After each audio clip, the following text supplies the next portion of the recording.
ॐ नारायणं नमस्कृत्य नरं चैव नरोत्तमं देवीं सरस्वतीं व्यासं ततो जयमुदीरये। सभी भक्तों को मेरा प्रेम भरा राधे राधे। आप सभी को मोहिनी एकादशी की हार्दिक शुभकामनाएं। कल्पतरु सेवा संस्थान के YouTube चैनल पर आप सभी का अभिनंदन। श्री बांके बिहारी लाल की कृपा आप सब पर बनी रहे। अधिक से अधिक इस कथा को श्रवण करें। कल्पतरु सेवा संस्थान के चैनल को लाइक करें, सब्सक्राइब करें और अधिक से अधिक शेयर करें। बैसाख मास के शुक्ल पक्ष की एकादशी, जिसे मोहिनी एकादशी कहा जाता है। एक समय धर्मराज युधिष्ठिर ने भगवान श्री कृष्ण से कहा, हे केशव, आप कृपा करके मुझे बैसाख मास के शुक्ल पक्ष की जो एकादशी है उसका व्रत विधान बतलाइए और इसकी क्या कथा है, कृपा कर विस्तार से समझाइए। भगवान श्री कृष्ण कहने लगे, हे राजन, जो वशिष्ठ जी ने कथा भगवान श्री रामचंद्र जी को सुनाई थी वही कथा मैं तुम्हें सुनाता हूँ।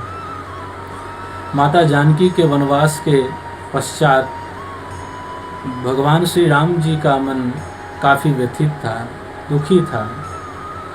अपने पूज्य गुरुदेव के पास जाकर के, वशिष्ठ जी के पास जाकर के उन्होंने प्रश्न किया, हे गुरुदेव, मेरे संतापों को, पापों को और मेरे मन की शांति के लिए कोई ऐसा व्रत विधान बतलाइए जिससे कि कल्याण हो। वशिष्ठ जी कहने लगे, हे राम, आप तो पाप से मुक्त हैं। आपका नाम लेने वाला कोई पापी भी हो वह तो रोग शोक पाप से मुक्त हो जाता है, लेकिन यह प्रश्न आपने जगत कल्याण के लिए पूछा है। प्रभु, बैसाख मास के शुक्ल पक्ष की एकादशी, जिसे मोहिनी एकादशी कहा जाता है, हर प्रकार के मोह जाल से व्यक्ति मुक्त हो जाता है जो मोहिनी एकादशी का व्रत करते हैं। और शोक मोह पाप को क्षय करने वाली मोहिनी एकादशी, मनुष्यों के दुख को दूर करने वाली वह मोहिनी एकादशी है। अब मैं आपको मोहिनी एकादशी व्रत कथा को सुनाता हूँ, उसे सुनिए। सरस्वती नदी के किनारे बड़ा ही सुंदर रमणीक स्थान, जहाँ एक राजा राज्य करता था, जिसका नाम था द्युतिमान। नगरी का नाम था भद्रावती। अनेक पुण्यों को करने वाला उस नगर में एक धर्मात्मा धर्मपाल नाम का एक विष्णु भक्त भी रहता था। भगवान विष्णु का ध्यान करना, भगवान नारायण का ध्यान करना, उनका पूजन करना वह उसका नियम था।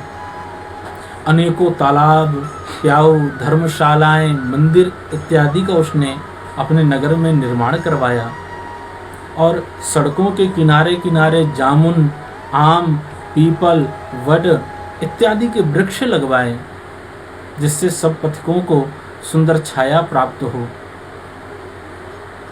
अनेक अनेक धर्म कार्य उस धर्मपाल ने किए। उसके 5 पुत्र थे, सुमति, मेधावी, सद्बुद्धि, द्युति, दृष्टबुद्धि इत्यादि। 4 तो बहुत धर्मात्मा थे, परंतु जो दृष्टबुद्धि था बहुत ही स्त्री लंपट था, दुराचारी था, वैश्यागामी था, अधर्म कर्म करने वाला था। नगर में जाकर चोरी करता, अधर्म करता, तो पिता ने और समस्त रिश्तेदारों ने उसको उस नगर से निकाल दिया। दुखी होकर के वह चारों तरफ घूमने लगा। अब वह रात्रि काल में चोरी करने जाता। कुछ सैनिकों ने उसको पकड़ लिया, लेकिन धर्मात्मा धर्मपाल के पुत्र को समझ करके उसको एक बार क्षमा कर दिया। दोबारा जब उसने चोरी की तो राजा के पास उसको लेकर के गए। राजा ने कारागृह में डाल दिया और उसको बहुत दंड दिया। कुछ दिनों के पश्चात उसको कारागृह से निकाल करके नगर के बाहर कर दिया। वह दृष्टबुद्धि शिकार करता, मांस का सेवन करता। एक समय बैसाख का महीना था और दृष्टबुद्धि एक शिकार के पीछे पीछे जा रहा था। वहीं एक ऋषि, कौंडिल्य ऋषि थे, गंगा जी से स्नान करके आ रहे थे।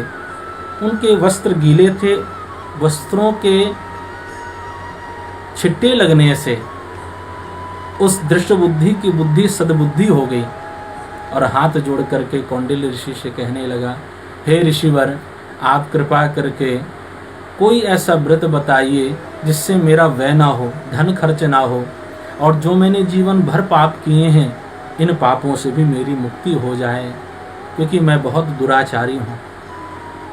कौंडिल्य ऋषि ने कहा, तुम एक काम करो, बैसाख शुक्ल पक्ष की जो एकादशी है वह मोहिनी एकादशी है, जिसके व्रत करने से समस्त प्रकार के मोह, संताप, पाप, रोग, शोक नष्ट हो जाते हैं।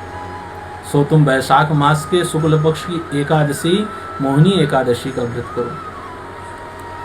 उस दृष्टबुद्धि ने एकादशी का व्रत किया और उस एकादशी के व्रत के प्रभाव से स्वयं गरुण जी आए और अपने ऊपर बिठा करके उसको वैकुंठ लोक लेकर के गए। वशिष्ठ जी कहने लगे, श्री राम, जो भी इस व्रत को करता है उसके समस्त पाप नष्ट हो जाते हैं, और जो भी बैसाख मास के शुक्ल पक्ष की एकादशी की सुंदर कथा को कहता है अथवा सुनता है उसको 1000 गौदान करने का फल प्राप्त होता है एवं उसके समस्त रोग शोक नष्ट हो जाते हैं।